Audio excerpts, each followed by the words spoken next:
Okay. So yes. So like you do a lot of live events, but Yes. in China, increasingly or recently, there's a lot of live streaming. So do Yes. you see that the elements of live streaming would affect how you plan your events? Of course, it has an impact because we cannot do any mistake since everything will be broadcasted live. So we have to plan very well. I mean, the show itself, but it's not a negative impact. It's a very positive impact. Events are a way for brands to tell a story, and if they can actually tell the story to a bigger number of people using live streaming technologies, it's even better. So we encourage actually our clients to do a live stream whenever they can, because it's a way to reach a bigger audience. So what do you look for in terms of live streaming? Because in terms of the stage, it's different, the design.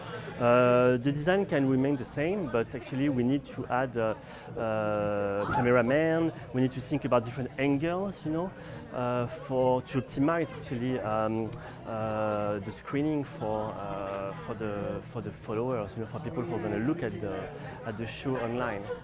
Yeah. But in terms of luxury brands, Optical does a lot of luxury. Yes. Is luxury open for live streaming? It depends if it's a show which is targeting a large public, including consumers. Of course, they will be interested to live stream their event. A fashion show, for instance. Now you see a lot of fashion shows which are broadcasted live online. If it's more kind of intimate event with a couple of VIPs, like a private dinner, for instance, with people who are going to buy luxury products, like what we call the VICs, the very important customers. These people, they don't want to be filmed, so there won't be any live streaming. So it depends, if it's a show happening on stage, it can be live stream. If it's a private dinner with no show, there's no point to do live stream. Yeah. But live streaming has also been around for such a long time, quite Yes. some time in China. Do you see any new trends? I think the live stream now is more and more engaging. People can interact actually with the performers or with the speakers or with people who are on stage, with the host of the event. So they can ask questions, they can vote, they can of course comment live. So I see more and more interaction with people who are watching the show broadcasted online. Yeah. But do you have to work with external parties or Of course. another agency? Of course, so we, as an agency, we understand live streaming technologies. We have people who can put together a show, with live stream technologies. But of course, we work with technical partners, with some production vendors who can help us which can help us to source the right technologies and put in place the right team for this kind of shows. But as you mentioned, it's also quite risky, like nothing should go wrong. Of course, but this is live, But actually, when you do an event, there is always a risk. Even though if it's not live stream, we cannot do any mistake. But of course, with live streaming, you have more pressure because you know that a lot of people will look at the event. Yeah.